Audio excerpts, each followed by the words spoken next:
Hello and happy Friday, and thanks for tuning into RadioFreeRhinecliff.org. And this show in particular, correct me if I'm Norm, I'm your host, Norm. I'm thrilled to be here tonight with Mr. Mark Van De Carr. It's our sporadically scheduled car section.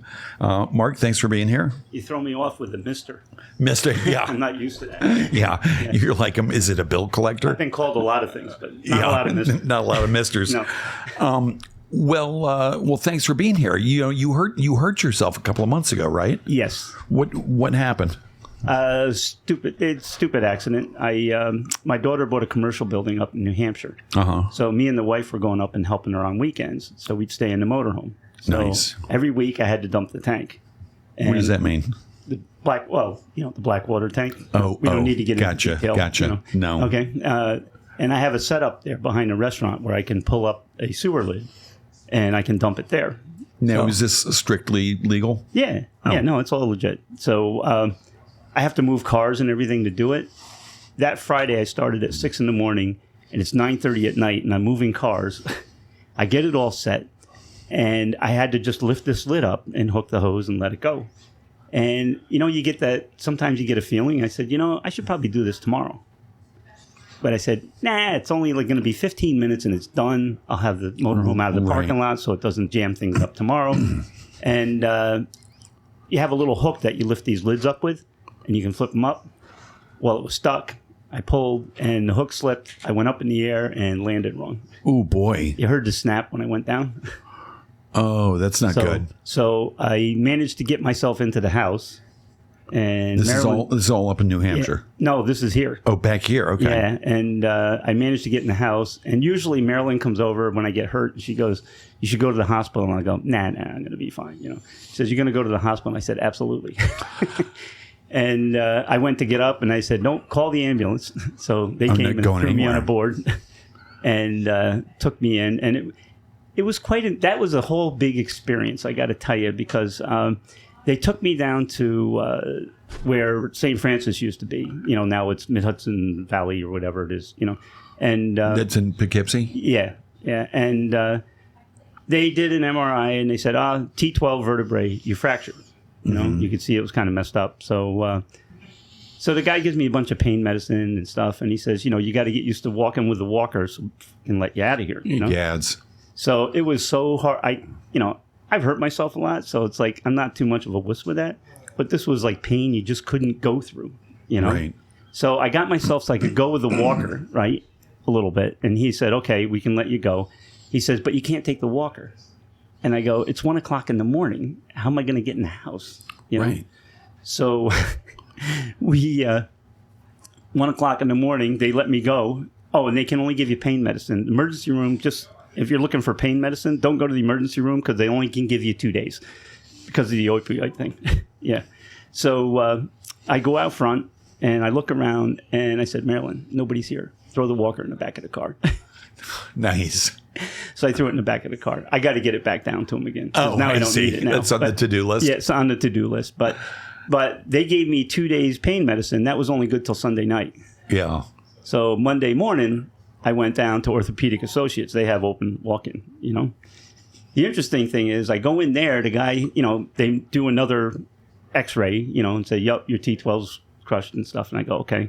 And he says, so he goes, here, they put a brace on me and they said, we have these muscle relaxers, And I go, "This is not muscle relaxer stuff. This is like, I feel like somebody's hacking the lower part of my body off with a dull knife." Oof. And he says, "No, this will do it." So I go home, and by 3 o'clock in the afternoon, I'm in so much pain, I just couldn't take it. So the wife dragged me up, and Steve, my buddy Steve that I race with, yeah, because I couldn't get up. He had to lift me up, and get me into the car. And they took me up to Northern Dutchess, And this doctor was awesome because he looks at me and he says, so I said, "Well, I have a fractured vertebrae." He goes, yeah. So they do another MRI, right? And he looks at it and he goes, "Yeah." He says, "So what are you taking for pain medicine?" I said, "They didn't give me any." He had a fit. So he put me on morphine and something else. Nice. And he said, "I can only give it to you for 2 days because legally that's all they can do." So he said, I heard him go in the other room and he called Orthopedic Associates. And I don't know all that he said, But they called me the next morning at 9:15 and had me go down there, and they gave me pain medicine.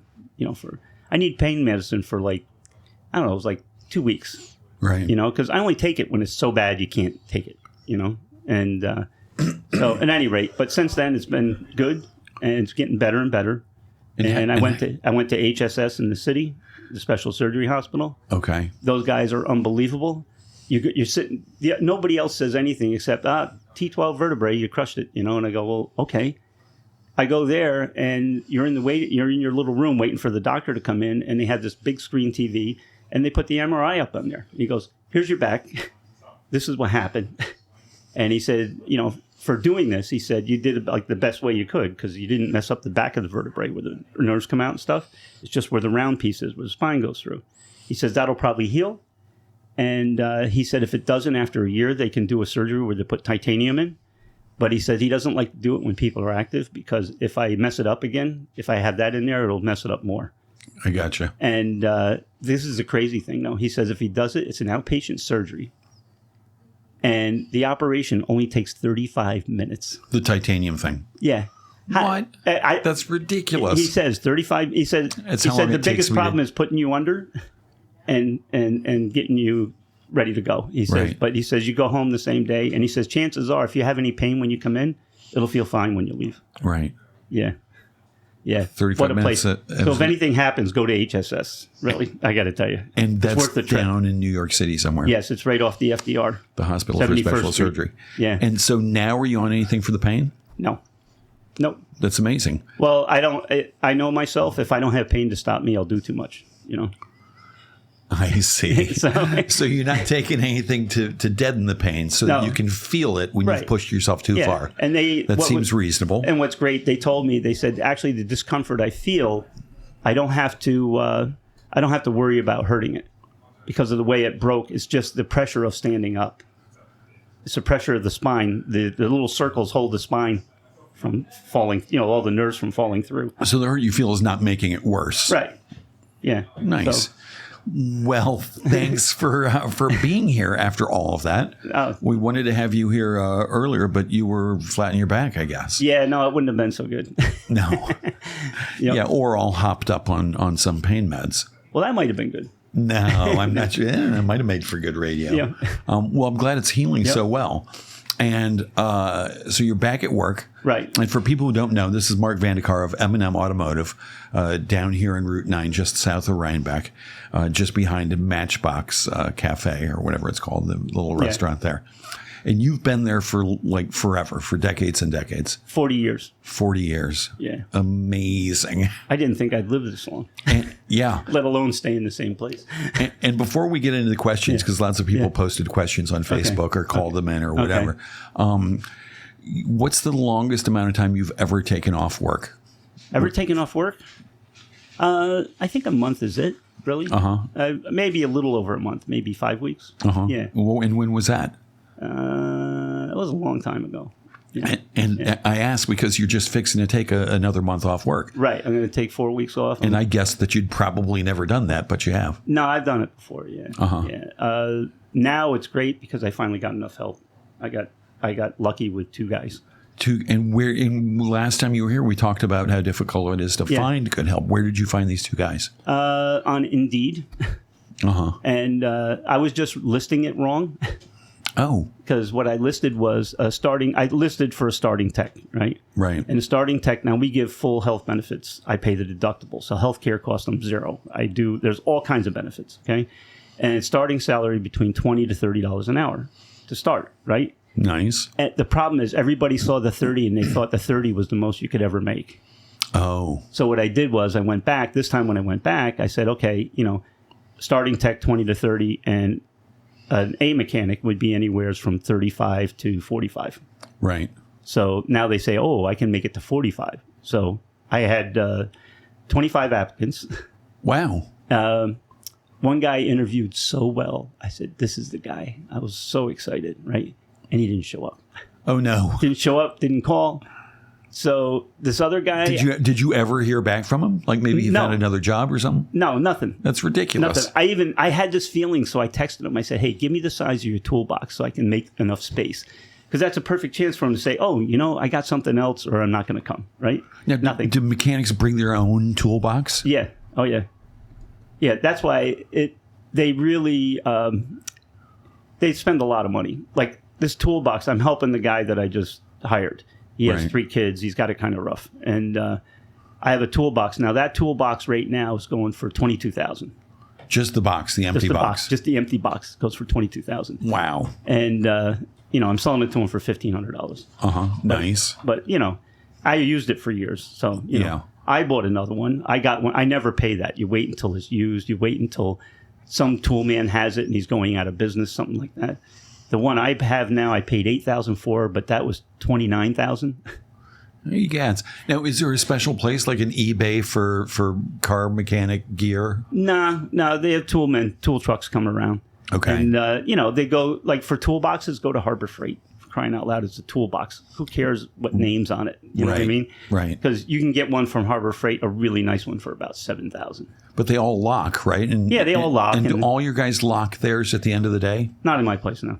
Okay. No. But in some places? Oh, in some places, I worked in a place where you had to, if you went on a road test, you made sure all the tools were in your box and you had it locked. Wow. Yeah, because otherwise you'd come back and there'd be something missing. Egads, that's Yeah. no good. Yeah, no. Yeah. Yeah. And now I got to ask, what's the most expensive tool that you lock in that box or would lock in that box at the end? It's not When you any go one out. tool. Like a set of special wrenches will cost like $800 to $900. And I'll have like in the American set, I'll have like probably 7 sets of wrenches. Wait, American, so you have to have sort of a metric set as well? And an American set. Yeah. Yep. Yeah. And the manufacturers always seem to come up with a new fastener. A new fastener? Yeah, a new fastener, which requires a new tool. Yeah. No pain in the butt. Right. So it's like in my business, every 3 years, everything changes because that's a new model change. Everything changes. Okay. And the hardest part with garages right now is all the electronics. Because historically, if I buy like an expensive, brake lathe or whatever, it lasts forever. The electronics, you're lucky if you get 5 years out of it. Okay. And so you'll spend like anywhere from $5,000 to $8,000 for the tool. And then for like a scanner, or it's not just a scanner. It gives you live data. You can actually tell the computer to do things. You can say, okay, run this solenoid so I can see if it there's works. hardware and software for these things. It's $1,500 a year for the software. And then in 5 years, it's garbage. You buy another one and start all over again. What a pain in the butt. It's fine as long as you know it. Yeah, but still, I'm thinking about all the expenses like that. Oh, yeah. Of being a mechanic. Right. I mean, you almost need to be working for a garage like Right. yours. Yeah. That can afford to float they that don't. stuff. They don't pay for any of that stuff. Like they Right. pay for the basic stuff: wrenches, screwdrivers, stuff like that. Right, because you're floating all that stuff, Exactly. All the other stuff I buy. which would be exorbitant if Special you're just tool- one person. Oh yeah. I have a pipe bender that was like $9,000. So now let me ask. I'm sorry. Just to change tires is crazy. Yeah. My new tire machine was $13,000, and the balancer was like $8,000. Now I'm gonna have to replace that next year because that's like 12 years old. Right. So when I replace that, that's probably about 12 now. you Yeah. know? So it's like $25,000 to change tires. So if some mechanic wanted to go out on their own, Yeah. they didn't have these. How much out of pocket would they have to put out there, not including rent, just to have the stuff they needed to open their doors? Well, what I did when I started, Yeah. I scoured the papers for 2 years, and I visited every auction, every place that went out of business. I was there, and my initial investment was $7,000. That's not bad. Yeah, well, this is back in 1982. Right. Okay, it was $7,000, but it was all used stuff, but it all worked. Yeah. So I was a fully operational shop when I opened. And when you opened, did you have there's jobs come in that you couldn't do because you didn't have the right equipment? No, because if you don't have the right equipment, you buy it. Job comes in, you're like, great, we'll fix it, and like hurry and buy the equipment. Exactly. Yeah. Even if it means maybe you're losing money on that one job, You it's will an lose investment. money, but you're going to make it in the long run. Right. I started with the alignment system. I got a used alignment system. Now the alignment systems now, I just upgraded mine a little while ago, and the electronics for the alignment system, that was $32,000. Jeez. Yeah. Amazing. All right. Well, speaking of electronics, our first question is electronics related. Okay. It comes from loyal listener Andy O. Okay. He says he's got a 2022 Ford Explorer. Yep. He says, how come when I charge my phone through the thing in the cigarette lighter, it only holds the current charge. It doesn't increase the charge. So, for example, I could drive the car for 2 hours with the phone plugged in there. And if it starts at 30% charge on his phone, it ends with 30% charge. It doesn't lose any, but it doesn't gain any. And he says also there's a pad in the dash where I'm supposed to be able to lay the phone on it, and that serves as a charger, and that doesn't work either. Is he doing something wrong? No, it's broken. It's broken. Now you have a one-word answer? Yeah, it's broke. Basically, yeah. He should have jacks where he doesn't have to have it in a cigarette lighter. In other words, they should. I think that's what he means, is like the USB port near the cigarette lighter. Yeah, more than likely, there's probably a pop fuse. Do cars even come with actual cigarette lighters anymore? Actually, no. They call them power points or whatever. Right, but they don't still have that round thing where the old cigarette lighter. No, I actually just saw one today. We were cleaning out the parts room, like we were reorganizing everything. Yeah. And I had this box that has been in there probably for 20 years, and I looked down and there's a cigarette lighter.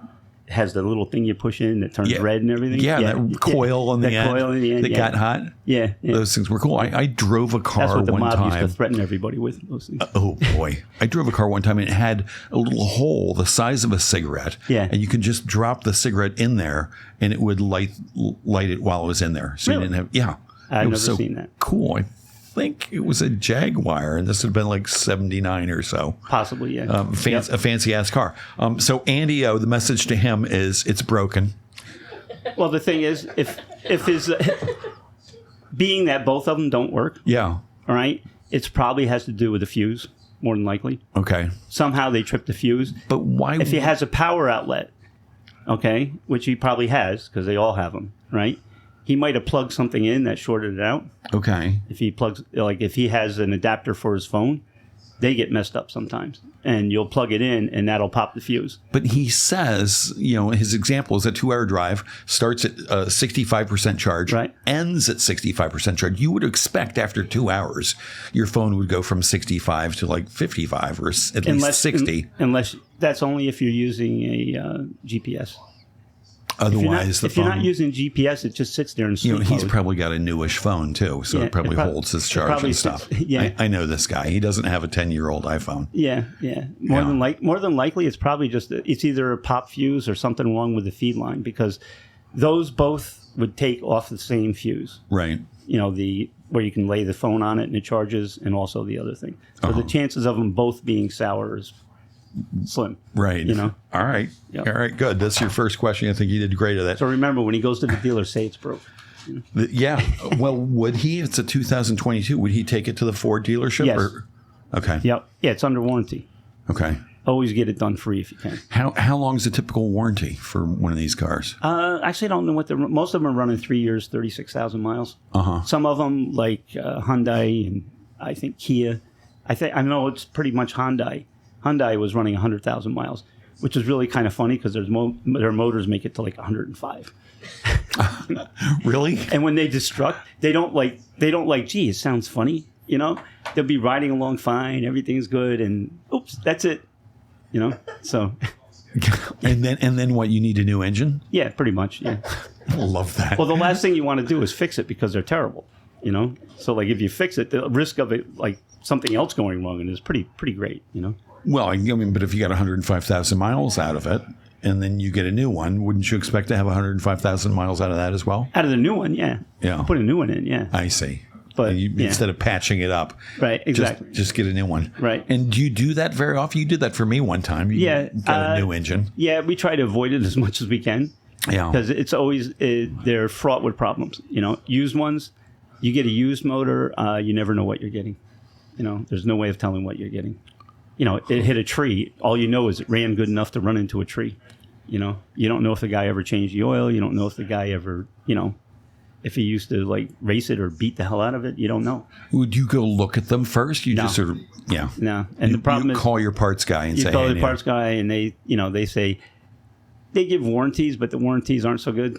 And it's just, you know, the motors, you know, there's like I say, the Hondas and the Hyundais and the Kias are known for motors. They, you know, I just had a Kia that was 5 years old, and the motor blew, and she stopped paying the payments on it. You know, so what happens? You know, a year later, the bank shows up, which is absolutely awesome for me because they pay storage. So, but it's like, yeah. But those are the two that really have the most motor problems right now. Uh-huh. And not everyone does it, because people are going to write you and say, I had a Hyundai with 200,000 miles on it, and it's fine. There's always one that does it, you know? It's Right. like, you know. Sure. It's like if you, back in the old days, if you said, you know, Etzels were terrible, there was some guy said, you know, that was the best car I ever owned. And it's Right. one out of like 200,000 made, you know? So. Right. And if you were going to buy a used car, just as a rule of thumb, what would be a good car? What do you look for? We've been down this I know I asked you this last time. Yeah. But I'm Honda. always Honda would be the first. Honda. Toyota. Those would be my first the two. Japanese cars. Because they can go, if you take good care of them, they have no problem going 300,000 miles. I mean, they and it's like really crazy. Right. You know, and actually what's really funny, the guys, also some of the Mazdas are like that, the Miatas are like that. Uh-huh. And the guys who spec race the Miatas, they like to find motors with like 150,000 on them that's been taken care of, because they're loose and they actually dyno out at a little more power. What does that mean, dyno out? They put them on a dynamometer and it tells you how much power it is. Oh, that doesn't help me understand. What is a dynamometer? What it is, you pull the car up on there and they strap it down, and it's on big wheels. Uh-huh. Okay, and you take off, and when they do what they call pulls. When they start a pull, he puts his hand down and it's like go, right? You put the thing down and you put your foot to the floor, like So the car's not moving, but the wheels are. The wheels are. They're measuring. You know, they're running these rollers. Okay? And the time it takes up to get up to the red line where you have to let up on it. Okay. The computer determines what the torque is and what the horsepower is, and it'll do it on a graph so you can see. Okay. And so, like when you do race cars, you mess around with it. You know, you change valve timing a little, you change timing a little, you do different things, and you can get. I had my car in one. We had the Mercedes Club there, and they had a portable dyno at my place. Uh-huh. And they only used it for 2 hours. It cost like $3,000 to have the thing shipped down and set up, you know, right? And they only used it for like a couple hours. So I'm like, hey, this is great. I said, can I use it? So I put my little Spitfire race car up there. Uh-huh. And I got another 35 horse out of it, you know, changing valve timing and stuff. Okay. Like that, you know? And you said these older engines with like 150,000 miles, they come there a little bit looser, and so they do better in the dyno? If they've been well taken care of, yeah. And what does that mean, looser? In what way? When they build a motor, they have specifications. Like there's so much for oil clearance. Typical oil clearance is somewhere between 0.8 of a thousandth to 1,000th and a half. Oil clearance? Yeah, with the rod bolt on to the crankshaft. Okay. And a bearing isn't a normal bearing. It doesn't have rollers. It's just soft metal. Okay. And what keeps it from burning up is the oil pressure. Okay, that's why if you run out of oil, it doesn't take long. Okay. Okay. And because it's pumping oil in right. between these. But when they're parts. new, they're a little tight. Gotcha. And as so it gets not older, as much oil same gets thing in with, there. Same thing with the pistons, the rings. Everything's a little tight. As it gets, sometimes you'll buy a new car. When I bought my motorhome, it has a V10 in it. Yeah. When I drove it down from Albany, I was very depressed because I'm like, oh my God, this thing's going to be terrible, because it was like it was kind of rough, you know. As soon as I got about 20,000 on it, it's like a whole nother motor. It's like, yeah, awesome. It's like if you buy a brand new car, it's always better after a while, you know? Right. Yeah. And so it loosens up because some of the metal on this part of the part wears out. Yeah. It wears in. Yeah. I love that. Break it. I love it wears in instead of it wears out. No. That's good. Now, you said before we started that you got a new race car. Yeah, I bought a Van Diemen. A what? Van Diemen. It's a little open wheel car. The car weight, the whole open car. Wheel, like the Formula One. Yeah. Not quite like Formula One. But those are an open wheel. Yeah, that same configuration. Okay. You know? And the whole car weighs 910 pounds. A Van Diemen? Yeah. I think it's a 69. 900. And how much would you say my sexy Subaru weighs? Probably around 36, 37. Okay. So now you've got this race car, Yeah. 900 pounds. And what that means is that it can fly. I mean, Well, right now it's a Formula Ford. It runs in the Formula C mod class, which is a Formula Ford class. Okay. And they're very strict regulations. is that an open wheel class? Yeah. Okay. And it can only have 110 horsepower. That's it. Okay? Oh. But with 910 pounds, it still flies. Okay.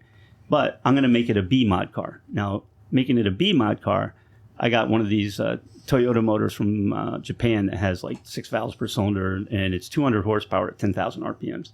I'm going to put that in there, you know. And then what I'm going to do is, I'm so excited about doing this because aerodynamics is the most awesome thing ever. So when you have extra power and you can't use all the power, you put wings on it. Okay. You put wings on it to give you down pressure. Right. See? To keep the wheels on the ground. So you get more pressure on the wheels. And what happens is, if I get it right, when I hit 40 miles an hour, I'll have like about 800 pounds down pressure. Okay. So when you go into a corner, the car still only weighs 910 pounds, but you have that much extra weight pushing the tires down so they stick better. So they stick better so you can go faster through the corners. Exactly. Yeah. And you're going to race this, you said, in a B mod or B modified. Yeah. Uh-huh. Yeah. My brother has one. My friend Steve has one. So I'm going to do this one because they break every now and then, you know? So what I'm going to do is I'm going to convert my trailer so I can fit 3 of them in there. So we have a spare. So the 3 of you guys can go to races around the country. Yeah.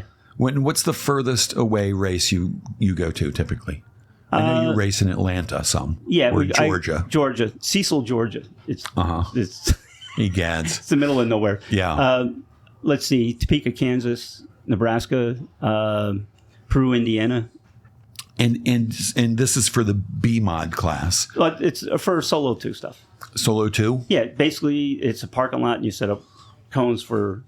It's like a drag strip with corners. Okay. And is there like a World Series of this, a Super Bowl, the Indy 500 of this? Yeah. Where is that? That one's in Lincoln, Nebraska.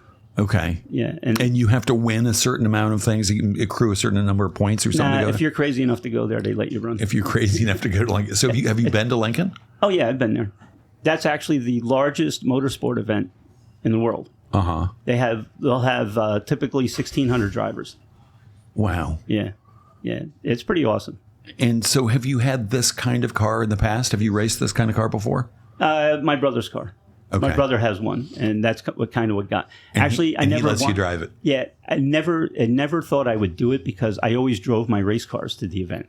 Right. You know, and you can't do that with this. You know, you can't drive your race car. Yeah, to the event. You can't drive a Formula car to the event. It's just not going to go. You know. Yeah. So, but now that I have the motorhome and trailer, I'm like, ooh, you know, we can do this. So, yeah. Right. All right. I got more questions here. These just in. From loyal listener Martin. He says, are touchless car washes better or worse for getting road salt off cars than the regular with the big brushes? You just opened a can of worms. Oh, okay. Well, it's not necessarily an automobile question. The first thing to find out is where the water comes from and what they do with it. Okay. Most of them recycle the water. So you're spraying salt off with salt water. Okay, so and do some places tell you, we use all fresh water all the time? That's something that just kind of gets lost in the thing. You know? Right, because if they say that, it's like, well, you're an environmental nuisance, this car wash. Right. And if they don't say that, then washing salt with salt. Well, plus it doesn't help. The biggest thing with the salt is get it off in the spring. In the spring, get it all off, okay? And really be thorough at it in the spring. In the winter, it's not that much exposure, you know? Right. You know, it's just in the spring, get it all off. And especially if you leave it parked outside, because what happens when the metal gets cold, you get condensation on it, and the salt just it's like spraying salt water on it, you know? So, right. All right. Here's a seasonal question. Is preheating the engine on a cold morning better for the health of the car than a cold start? It's better to drive it. Better to start it up and drive it. It's better. Don't beat on it. I mean, I've been accused of that. So I'll bet you have. But drive slowly for a couple of blocks. It heats up much more even and much faster. when you're if driving. you drive it, right. And you pollute a lot less. Okay. You pollute a lot less, yeah. Nice. Yep. I like that. Okay. Jonathan B. writes in, question for Mark. My SUV tires are shot. I've been told I need to quickly replace all 4 tires. They're very worn down. But still, when I drive in the ice and snow, my SUV doesn't swerve and still grips the road pretty well. Should I quickly replace them, or do I have time? We haven't had nasty weather. Yeah, I know. Where are you finding snow and ice? Unless he went up north someplace, you know. I mean, the biggest problem with the SUVs are that you want decent tires on it because they go. If you step on it, it'll go. It won't slip. However, when it comes to the corner, it's a problem. You know, so, you know, it's SUVs have, especially with new drivers, a lot of people, I'm going to get my kid this 4-wheel drive because it'll be much better in the snow and that kind of stuff. Yeah. With a fresh driver, it's great if they get in the car and they step on it and it wiggles a little. They go, ooh, gee, it's slippery, right? Right. The problem with the 4-wheel drive, it'll go. You know, I have a WRX that I ice race, and with regular studded snows on it, we can hit like between 80 and 90 on the straights, you know, on slippery road, you know. Of course, when it comes to the corner, it's a problem. Yeah. Okay? So, you know, it's just... But why wouldn't the studs grip better in the corners as well? No, it does. But the deal with a 4-wheel drive is when you go in with a 4-wheel drive, if you're a new driver, you don't understand that it's slippery. Yeah. Because it goes. Because you step on the gas and it goes. Feel. Exactly. Also, 4-wheel drives, and a lot of people are going to scream about this, but they don't handle as well through the corners as a 2-wheel drive car. Is it 2-wheel drive? All-wheel drive. Is that the same thing as 4-wheel? Yeah. Because what happens when you go around the corners, the wheels are going different distances. The outside wheels, especially the front wheel, goes a further distance. Okay, and there is nothing yet to date that totally makes up for that. So there's no scrub. Okay, so if you have a 2-wheel drive car, it'll actually handle better in the corners if it has the same tires on it and stuff, and if it's the same weight. The biggest thing the SUVs have is that they weigh more. Right. You know, if the lighter the car, the more you need snow tires. Because it gets pushed up off the ground easy, you know, and won't grip. Right. Yeah. Yeah, I remember way back when people used to put like boxes of encyclopedias in their trunk for added weight in the wintertime. Yeah. Do people still need to do that? Nah, not really. I mean... Because those were 2-wheel drive cars. Most people don't drive in the snow. Right. Most of them, when it snows, they watch Netflix or something. You know? Right. Right. And you know, it's like... And also the roads are plowed within a half an hour or so. Right. You know, I had a secretary for a while. She had to have an SUV, so she buys an SUV, right? An inch of snow. And she'd call in. She'd go, look, it's snowing, you know? I'm like, you have an SUV with snow tires, you know? Right. It's like, look, I'll come get you. Yeah, you know? I just put your snow tires on, Missy. Right. Yeah, it's like, you know, but it's just, a lot of people, we've been programmed into this. And the reason we've been programmed into this is because it's where the money is. If you're manufacturing cars, getting a 4-wheel drive car, you get a lot more money for not putting that much more stuff in. Interesting. That's why, what do you think? Ford doesn't make any regular cars anymore. The only one they make is a Mustang. That's it. Right. They stopped making all the other ones. And by regular, you mean 2-wheel drive or front-wheel drive or rear-wheel drive? They're all SUVs. Car. Oh, wow. And you happen to have a Mustang, right? Right, yeah.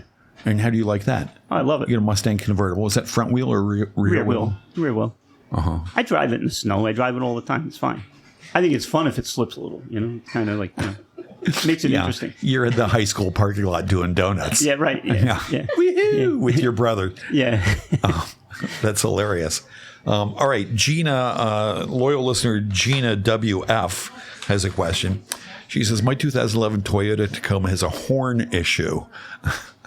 Because she's laying on it, I'm sure. Toyota cleaned it and got it to work to pass inspection, but said it would cost about $2,500 to replace the collar or sleeve or whatever. My brother Roger, I've met this guy too, said it's a known problem for Toyota Tacomas. And he just did a bypass relay or some such stuff with a button for the horn. Seems way beyond me. Is that even legal? As long as you have a horn, it's legal. It doesn't matter. It doesn't actually have to work from the center of the steering wheel. Okay. You know, you can put it anywhere, you know. Most of the time, the problems, that was 2011. Yeah. Yeah, the biggest thing that happens with those is the clock spring goes bad. ever since we had airbags, there's all kinds of wires that go through the column. It's not just, there used to be just 2 wires. The horn, that's it. Now there's they have what they call a clock spring. And clock spring. Yeah, it's this weird thing that goes down, and it has like a printed plastic piece that comes out of this mechanism. So you have a direct hookup, because they can't have brushes or something running an airbag, because you could have a fear of airbag going off, when it's not supposed to. Okay, so they use clock springs. And when the clock springs go bad, what'd be interesting to know if her airbag light's on. Right. Because if the airbag light's on, then it's a clock spring for sure. Okay. They're not that bad to do, though. It's not $2,500. Doesn't sound right. Yeah. Something sounds wrong. Well, yeah, and that's one of the things. I mean, I know you, and we're friends, and I trust you in your operation there. But people bring their cars to a mechanic; they have no idea. You're like, oh, it's the clock spring jigawaba, and you're like, oh, fuck, it's $5,000. People are like, damn, okay. Yeah, a normal clock spring would be less than $200, and it would be like a couple hours labor to do it. So you'd be looking like under $500. Right. Yeah, that would be what I would expect. Gina, bring it in M&M. There you go. Get it fixed. But her brother did a bypass relay or something. So that's fine. It's working. It's fine. It's fine. Yeah. As long as it works, it's legal. As long as she knows to push there. Yeah. What happens whenever somebody gets in trouble, the first thing they do is beat the center of the steering wheel. Yeah, I do. And it's not working. And yeah. It's like, oh, yeah. And hopefully that's before. I had a car with a horn that didn't work years ago. That's when I started yelling. That's when I started to be a horrible scream, driver. Yeah. God damn it! Because the horn wouldn't go. Yep. All right, Gina has. What works? Slam on the brakes. A tire squeal. That does it. Yeah. Yeah. If somebody pulls out in front of you, if you squeal the tires, oh boy, they won't do that again. That's funny. People pull out in front of people all the time. I'm always amazed when they pull out. Like I'll have the tow truck with like something on the back, and another car. So I'll be towing 2 cars, right? And they'll pull right out in front of you, right? And I'm like, you have a death wish. And often not even looking. Yeah, motorhome sometimes. I have the motorhome and the race trailer and 2 cars in the race trailer. And, they'll pull like right out in front of you. And I'm like, yeah, it's crazy. Ridiculous. Yeah. And do you honk at people very much? Not usually. Do you honk less in the village of Rhinebeck than you do, say, in the village of Red Hook? Yeah, I know. I usually in town, I'm really very conservative in town. Right. If somebody's pulling out, I'll stop and let them out. I don't care. Go with the flow. Yeah. It upsets me that so many people are so intent on getting there in 2 seconds. Oh yeah. And it's like, once you wreck the car, you're going to miss it. Whatever you were trying to get to, you're not going to get there. Yeah, I pull over. If somebody's like driving too close to me, I pull over, I let them by. Let them go, yeah. And I pull in behind them, and 9 times out of 10, we hit the red light at the same time. I'm like, right. What benefit did you get? Right. What's funny with the motorhome, we'll be on the interstate, and we'll be going along, and there's a hill up ahead. And they all assume that I'm going to be going slow by the time we hit the top of the hill, So they'll all pull out there, you know? And then it's like we get to the top of the hill and they're still there. It's like, yeah. But I don't know why people are in such a hurry, really. I mean, especially in town. I mean, if you're on the interstate and you want to make some time and you can do it without getting caught, fine, But it's just, be safe about it. Yeah. The same thing on the interstate. The people who weave in and out of traffic, you see them all the time. I hate that, because it's like... Because that's how you get like an 8-car pileup. Right. They're putting everybody in danger. Right. Exactly. So when you drive fast on the interstate. I'm sure you're going 85 the whole way. I've been known. Do you have a radar detector or anything like that? No. Radar detectors are bad. How come? Because you rely on them too much. Okay. And they come on if you go by a microwave. You go by a kitchen, they come on. Right. Most of the restaurants will turn them on. You just pay attention. In other words, if you're going faster than you should go, you should be really looking. Yeah. You should be looking ahead of you. You should be looking in your mirrors. You should be looking all the time. And most times with a cop, you can be going a bit over the limit. And if you see him and you slow down before he pulls out, 90% of the time, he'll let you go. Because you're paying attention. Right. Now, if he's parked there and you're a moron and you're not looking, okay, and you go flying by him 15 miles an hour over the limit, 9 you're fine, 10 you're mine. That's the deal, right? 9 over, you're fine. 10 over, you're mine. Right.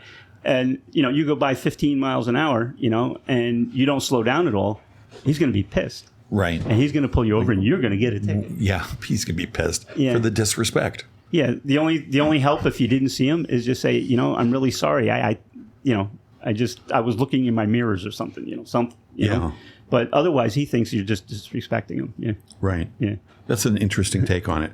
All right, another question from Gina. We might have asked this before. How do you keep mice from nest making and wire chewing? Okay. The best thing you can do, you have to clean the car beyond and disinfect it beyond belief. Okay. You can spend the inside of the car. The inside of the car, underneath the hood, everywhere. Okay. With Clorox, whatever. Okay. Then get peppermint spray. There's peppermint spray, works very good. And I have a customer who he's been the known mouse guy. He does mice he gets mice like no tomorrow. Okay, and sorry, he gets mice in his car all the time. Oh yeah, all the time. Huh. And he had a Porsche that got eaten up, and he had a Toyota that had so much mouse damage. It was I think it was like $6,000 worth of damage. Oh, by the way, the insurance will pay for mouse damage, by the way. Most insurance companies will, yeah. Oh. Yeah. I like that. But what we did with the Toyota, while we had it apart, we disinfected everything. And he's been doing the peppermint spray. Mm-hmm. No mice. He's had no mice now for a year, which has never happened before. Right. So. Does squirrels get up in there and chew the wires too? They don't like the peppermint either. Okay. There's something about the peppermint. Now, mothballs kind of work. Yeah. But then your car smells like your grandmother's house. It's like, but the peppermint works really good though. Yeah. All right, good. Actually, there's one more from Gina. The same brother, Roger, told me if you get 1 million miles out of a Toyota truck, they will give you a new one. You ever heard this? I've never heard that.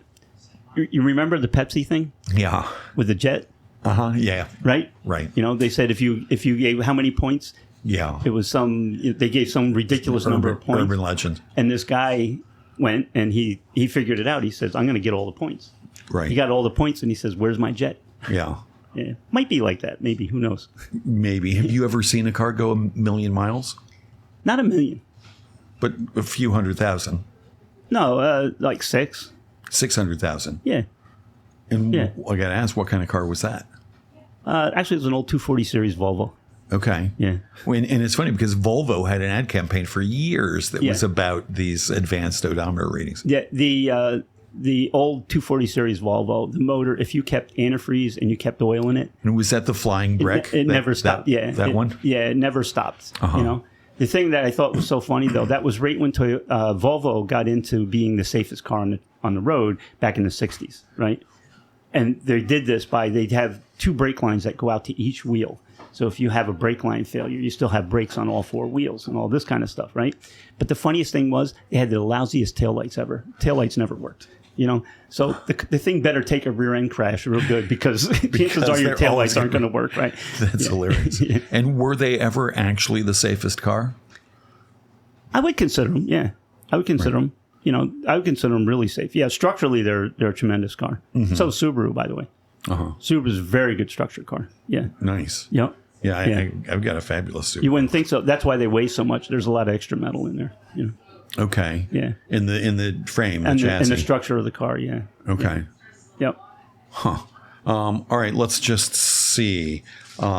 Here's from loyal listener Mark B, who wrote in on Facebook. He's got a 2013 Honda Fit. He's experiencing intermittent power steering outage, as it only lasts for a few seconds, but steering gets very stiff and reverts to neutral. It happens mostly at low speeds, but happened once while traveling 45. He took it in. And he said no codes, no damage, no cracks found. And he wonders what's going on. He speculates it's an electric power. He thinks the car is electric power steering and wonders could it be a power steering module or larger electrical issue. More than likely, it's a bad connection. Just a bad connection. More than likely, the biggest thing that happens with those, the grounds go bad. The grounds. The ground, yeah. Okay. Yeah, everything has to be grounded, and the ground goes bad. Or sometimes the power feed down, gets a bad connection. The power feed? Yeah. The reason I say that because Honda has such few component failures. Like I've never put in all our time. We have a lot of fits that come in, and I've never put a rack in a fit for failing. Never put a what? A steering rack in. Okay. Because it failed. I've never. It could also. Somebody should also put a scanner on it and see if there's any codes. Even though he says no codes. He says no codes? Yeah. Okay. What did he check? He said took it in, no codes, no damage, no cracks found. But I like the connection. You got to see what they check the codes with. Okay. We have code readers. Code readers are really cheap. They're like, I don't know, $50, something like that. Okay. They don't always get everything. Right. Okay. Because they're generic. And, they don't always get everything. It's good to have like a really good like scan tool or something to check it. So in your code reader, you got a big expensive thing, the hardware and the software. We use the cheap ones first. Which you do? Yeah, that's the one you take out in the parking lot and you plug it in. And then you bring the car in, you run this. Right. And do you program it for, say, a 2013 Honda Fit? Yeah. Yeah. So yours, the big expensive one, says, okay, we know this car. Actually, a lot of them now, you don't have to program. You just hit it connects, it knows automatically. Yeah, yeah. Huh. Yeah. Okay, somebody had a question about that, about computers. Like, is it just all computers? All the cars have computers these days? Every car. Yeah. And you think that's a good thing? You said last time you think that's a positive. Well, people don't remember what it was like. Okay, they don't remember what it was like. If you had a carburetor on the car, okay, when I first opened 40 years ago, there were carburetors everywhere, right? Very few fuel-injected cars. Those were only the European cars like Volvo and stuff like that, right? And I used to work on injection, so they say, "Wow, you work on injection, right?" We had a day like today, and let's say we had a big drop tonight, and tomorrow it was like 10 degrees or 0, right? Yeah. I would have at least 15 cars towed in. Because they wouldn't start. Because what used to happen, they get moisture on the choke and it would freeze. The choke wouldn't close. Or the choke would close and it wouldn't open up. And the thing would run like half a block. Yeah, don't. Yeah. Okay. Yeah. Yeah, it would run like half a block and then stop. Disgruntled customers throwing stuff at. Yeah. And then they had, everybody had a pencil in the car. Because when the choke stuck, you could go stick the pencil in the choke and go back in the car and start it up. Oh, jeez. Yeah. Yeah. And back then, no computer, you had to tune the car up every year. Okay. You had to tune it up every year. And not because it says it needs it, because it was running horribly. Right. And if you didn't tune it up, chances of it making 2 years, next to none. And now how often do cars get tuned up or have to get tuned up? Most of them go at least 90,000 okay. for the first tune-up.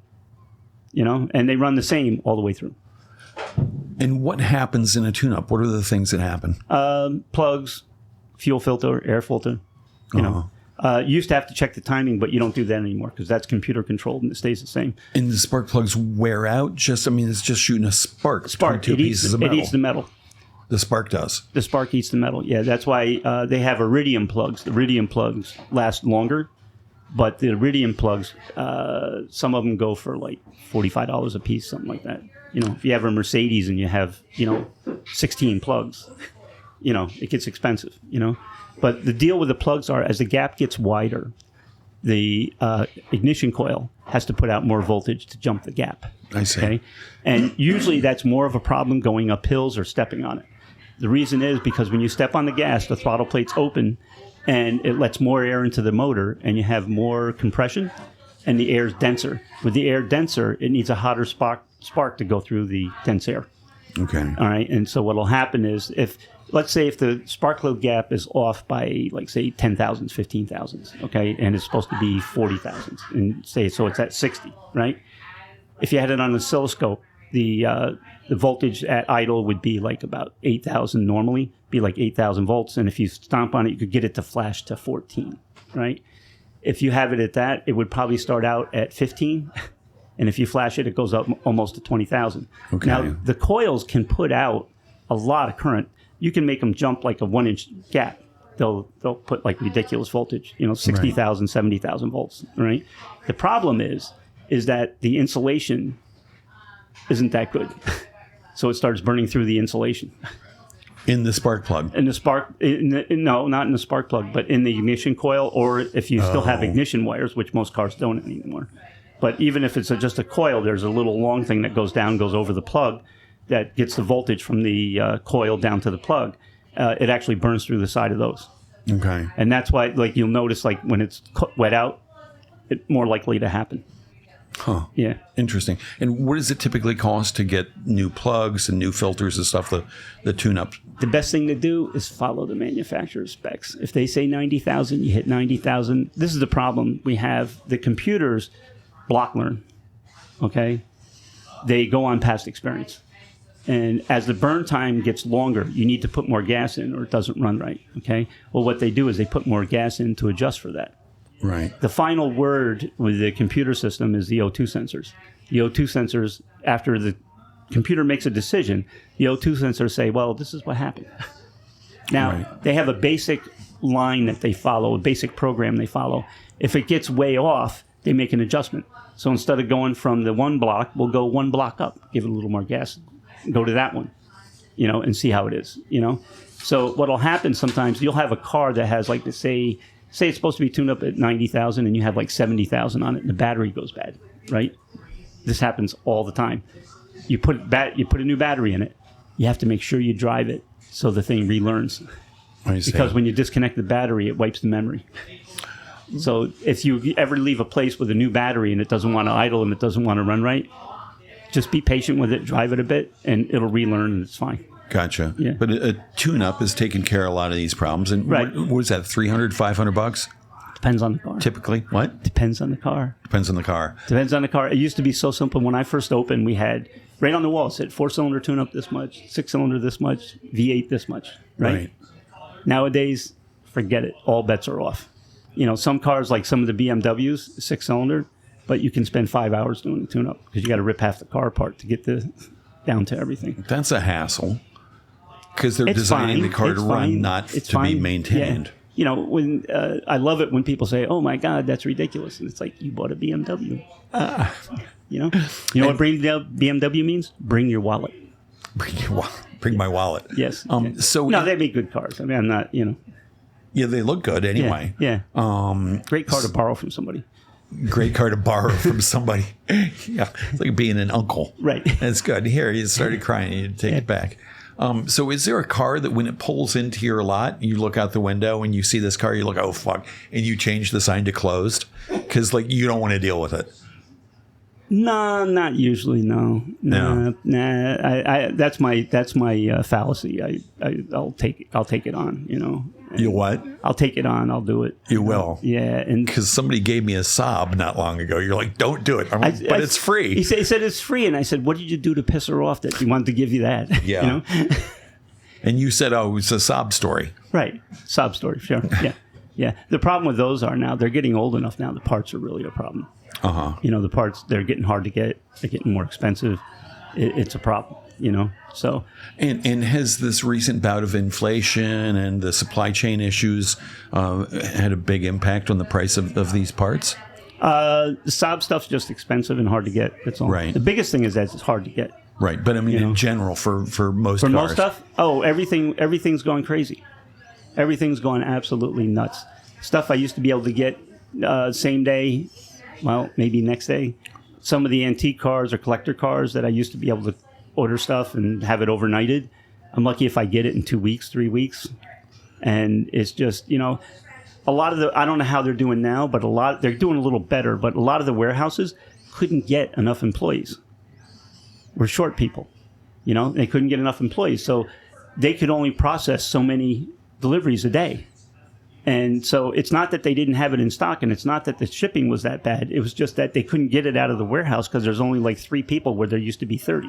Right. And, which really upsets me because, I think before you drag people from Texas to Florida and then ship them up north, perhaps we should give them a Social Security number and let them work, right? In one of these warehouses so we could get parts right away. That would be awesome. Who's dragging people from Texas to Florida and sending them up north? I got to tell you who that is. Yeah. No, I'm not going to go there. I want names. You don't want to go there. You don't want to go. You don't want to go there. Everybody knows. Yeah. Everybody knows. Yeah. Yeah. Well, I mean, there you go. I mean, people don't work for $12 an hour. No. And McDonald's pays 15.